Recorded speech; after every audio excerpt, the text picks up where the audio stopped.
Selamat siang teman-teman. Ini saat yang paling seru di sebuah proyek. Terutama memang saya menjelaskan sekali lagi, Blaze Group atau Blaze Koi Center ini punya kelebihan di spek kolam koi maupun filtrasinya dengan finishing tema natural. Jadi memang sekali lagi bukan berarti yang tema minimalis nggak bagus, nggak ya. Tapi memang saya bersama dengan tim, terutama saya pribadi itu memang punya excited, punya selera, punya taste yang menjadi lebih utamanya itu di tema-tema natural. Nah, mungkin di vlog sebelumnya teman-teman sudah pernah tayang ya, saya jelaskan sedikit. Area yang sebesar ini nanti akan jadi filter konvensional. Ya, ada 1, 2, 3, 4, 5, 6. Ada 6 chamber. Dengan komposisi mekanik dan biologis yang standarnya Blaze. Mungkin nanti kalau nggak rugby main, BioCube, kita lagi mau matengkan intinya yang terbaik untuk filtrasinya. Nah, area yang saya ini, sampai mentok sini cukup lumayan besar ya. Ini nanti yang menjadi kolam koi natural. Ya, kenapa Pak kok ada yang ngetrap lebih rendah seperti ini? Karena kita di sini kena struktur. Ya, struktur dengan bangunan ini ada debris juga ya. Salah satu tim Blaze yang paling senior dan banyak membantu saya di manajemen dan di tim YouTube. Intinya adalah kita membangun juga harus mementingkan aspek-aspek yang menjadi penopang dari lokasi ataupun pondasi-pondasi untuk lantai 2 dan selanjutnya. Makanya ini kita nggak berani kepras habis, terpaksa kita bikin leveling. Nah, nanti levelingnya, sebagian batu udah saya setting, ini seperti nanti yang kayak kolam dangkalnya, Val. Ya, jadi nanti ini kan decking kayu nih ya, supaya teman-teman ada gambaran, decking kayu ini nanti saya setting seperti dermaga, dengan kayu finishing ulin yang rustic. Jadi nanti customer bisa duduk di sini, ya kaki boleh dicelup-celupin dikit, kita feeding di sini, ikan koinya deket banget nih. Gitu, apalagi customer udah bilang ini nanti mau koi yang ibaratnya yang kualitas yang mantap lah, yang agak gede-gede, yang 50 up, karena kolamnya besar sekali ya. Jadi sekali lagi ikan koi pun itu kita juga harus menyesuaikan besar dan dari kapasitas kolam itu sendiri. Nah, kemudian teman-teman yang lagi dalam proses ini antara tiang ini sampai sini, ini nanti ada yang namanya kolam lagun. Sambil desainnya nanti ditampilkan ya Val ya. Desain-desainnya ditampilkan, ini kolam lagun. Nah, area sini sampai tinggi 6 meter ini air terjun natural. Wih, kebayang teman-teman. Jadi tema dan konsep yang saya mau buat ini adalah seolah-olah gedungnya ini, bangunan ini dibangun di dalam hutan. Seolah-olahnya seperti itu. Padahal ya enggak, ini bangunannya duluan, hutannya belakangan, air terjunnya belakangan. Tapi tema yang saya usung ini di Surabaya, di kota modern ini, bangun kantor, bangun building, bangun gudang di tengah hutan gitu, seperti itu ya. Nanti air terjun turun dari sini, jatuh ke kolam lagun. Kolam lagun ini nanti dengan sungai yang ini masih belum dibersihin ya. Nanti di area kiri ini sungai, itu harus dibersihin dulu. Menuju kolam lagun, nanti kesininya ini seolah-olah nyambung. Tapi filtrasinya sendiri, filtrasi yang air terjun ini, kolam lagun dan sungai sendiri.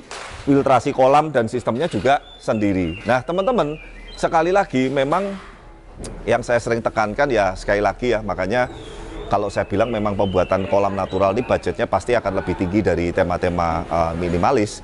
Salah satu tahapan yang paling sulit itu adalah menyeteng batu seperti ini nih, sambil teman-teman lihat nih. Ini batunya sudah nggak bisa diangkat, harus diseret, itu pun sampai 5-6 orang ya. Gedenya ini hampir 1 meter bentangannya. Ini masih yang medium, nanti ada yang lebih gedenya lagi.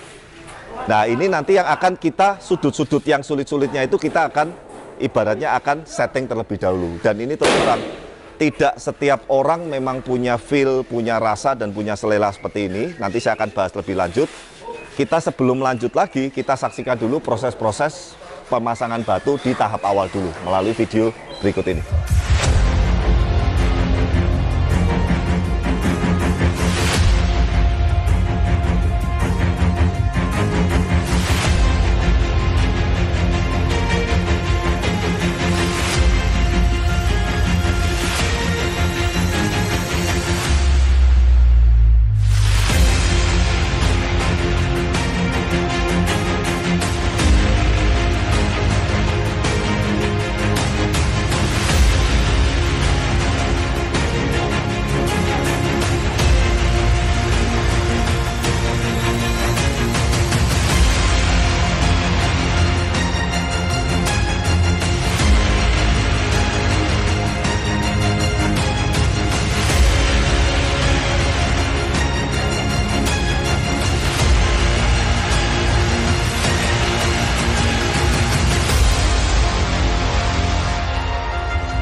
teman-teman ya, tadi itu sebagian kecil prosesnya. Jadi kalau ini untuk setting batunya ini baru dapat sekitar 20% lah, masih jauh lah. Nah, saya kepengen berbagi sedikit ya teman-teman ya, kenapa sih selalu yang kita setting ini area-area yang sudut, yang siku, yang ibaratnya yang paling kakunya, intinya memang itu area paling sulit. Jadi biasakan menyeting batu itu area yang paling mati atau paling sudut mati atau paling sulit dulu. Contohnya sudut ini ketemu tiang nih, kamu lihat sekarang. Ini belum final ya teman-teman ya, sekali lagi ya, ini baru peletakan awal. Nanti ada beberapa batu besar yang masih menyusul, dan batu yang sisa itu lihat segini banyak ini nggak bisa dipakai teman-teman, karena secara bentuknya, secara dimensinya, secara terlalu halus, terlalu bulat, ini juga nanti kalau dipaksain dipasang malah jadinya jelek gitu loh. Makanya kan saya sekali lagi bilang bahwa seni dalam menata batu dengan tema-tema natural itu tidak boleh asal atau tidak boleh sembarangan. Mendingan kita buang uang, atau ini kalau dibawa pulang Semarang juga mubazir ya kan. Nah, nanti kita bisa setting untuk keperluan pulau, landscape yang kolam lagun, masih ada sungai, nanti kita akan pilih yang sesuaikan lagi. Nah, kemudian kita masuk ke sudut yang sini, Val. Tuh, tadinya kan ini kaku ya, kotak lurus. Ini sekarang dia sudah berkontur. Jadi nanti ada maju mundur. Sing kemarin Mas Santo bilang, Mas, nanti sini mungkin mbok kasih besi dikit. Nah, nanti ada batunya yang rodok menjorok ke kolam sedikit tapi rodok ke bawah, kerendam air. Nangkep ya. Jadi ininya tuh ketemunya ini tidak garis kaku. Nah, seperti itu teman-teman. Nah, ini area yang tengah ini sebetulnya area air terjun utama. Tapi kenapa justru saya setting paling sedikit? Karena ada perubahan struktur nih nanti. Jadi nanti strukturnya itu ada seperti letter U 2 ke belakang ini agak mundur, supaya ketemunya lagun dengan kolam koi ini benar-benar bisa semut atau sesinergi mungkin, tidak kelihatan patahannya, seperti seolah-olah dari kolam lagun ini mengalir ke kolam koi. Padahal pemipaannya sendiri, sekali lagi. Ini kolam koi sendiri, sungai dan kolam lagun dan air terjun nanti sendiri. Nah, kamu shoot ke sini sekarang, Val. Nih, sekarang juga sudut kakunya udah hilang, batu-batu besar ketemu nih, teman-teman ya, perhatikan. Batu besar, ketemu batu medium, ketemu batu koral, ketemu batu yang lebih kecil lagi, nanti ada batu split, masih ada koral, masih ada tanaman. Nah, intinya memang usahakan ketemunya itu kayak di alam gitu loh, jangan yang besar-besar semua, medium-medium semua, kecil-kecil semua, kayak nata Lego teman-teman. Jadi dimensi besar, medium, kecil ini harus proporsionalnya harus tepat. Nah, terakhir yang di sudut sebelah kirinya Masaan ini. Nah, nih kan. Nah, ini juga belum disetting final, karena nanti di sini tuh ada overflow, kita akan umpetin di balik batu ya Mas Aan ya, supaya tidak kelihatan. Ini saya dengan debris nanti saya jelaskan kenapa kita selalu duduk di sini.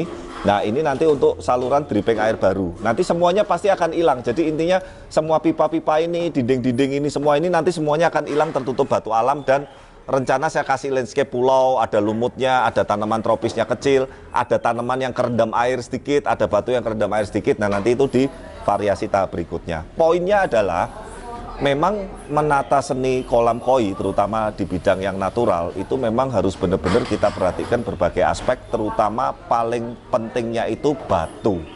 Nah, kalau teman-teman perhatikan, batu ini selalu Blaze Group dan Blaze Koi ini kepengen menonjolkan tatanannya yang bagus. Tanamannya itu hanya melengkapi, tapi ada juga yang batunya akhirnya ketutupan, settingnya ketutupan tanaman full. Itu menurut saya malah sayang, karena justru kita mau tonjolkan utama ini di seni penataan batunya. Nah, kenapa saya debris Mas Aan duduk di sini? Karena customer sudah bilang bahwa area decking ini nanti ini akan menjadi tempat spot utama untuk santai dan nonton ke sana. Jadi pandangan kita utama itu memang, kamu dari belakang aja Val, biar lebih ada gambaran. Nah, jadi memang menu utama yang saya mau tampilkan ini adalah center ke arah air terjun utama. Dengan nanti di belakangnya ada lagun lebih tinggi, ada air terjun yang terasi miring, tingginya sekitar kurang lebih segini nih, segaris hijau nih. Nanti atas ada tanaman-tanaman, batu dan lain-lain, ada tanaman rambat ya. Intinya kita nanti akan buat temanya tadi teman-teman, seperti gedung ini, kantor ini, bangunan ini dibangun di dalam hutan. Padahal sebetulnya bangunannya sudah ada, hutannya baru nyusul, nangkep ya.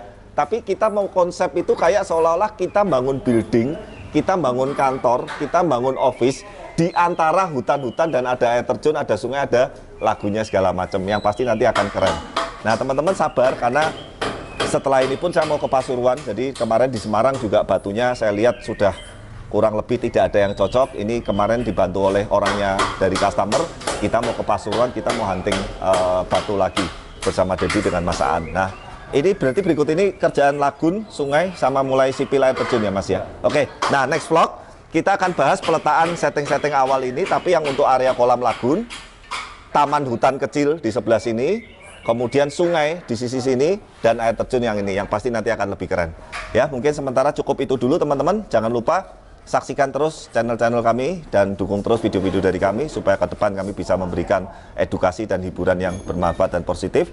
Bagi teman-teman yang tertarik untuk membuat kolam, baik tema natural, tema minimalis, megatank, aviari, dan segala macam, langsung aja hubungin kontak di bawah ini. Saya, Adi Kurniawan, Debri, Aan ya, kita mohon pamit, sampai ketemu di video-video berikutnya. Bye-bye.